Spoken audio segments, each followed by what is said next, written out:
Chairman Nazimabad town Syed Muhammad Muzaffar نے union committee number 1 Nazimabad number 5A میں واقع زیر تعمیر ڈاکٹر ادیب رضوی اسکول کا دورہ کیا اور جاری تعمیراتی و تزئین و آرائش کے کاموں کا تفصیلی جائزہ لیا۔ اس موقع پر municipal commissioner Aziz ur-Rehman Tunio, project director Momina Durraid foundation Nasir, director sanitation Zaheer Ahmed, director education Naveed Habib اور دیگر متعلقہ افسران بھی موجود تھے۔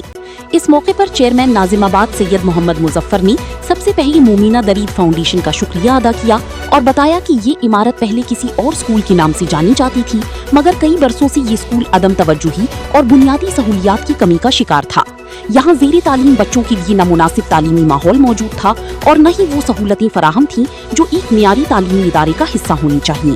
انہوں نے کہا کہ ناظمآباد ٹاؤن کی انتظامیہ تعلیم کے شعبے کی بہتری کے لیے سنجیدہ اقدامات کر رہی ہے اور اسی ویژن کے تحت اسکول کو جدید تقاضوں سے ہم آہنگ کیا جا رہا ہے۔ مومنہ درید فاؤنڈیشن کے اشتراک سے اسکول کی تعمیر نو، تزئین و آرائش اور سہولیات کی فراہمی پر تیزی سے کام جاری ہے تاکہ علاقے کے بچوں کو بہترین تعلیمی ماحول میسر آ سکے۔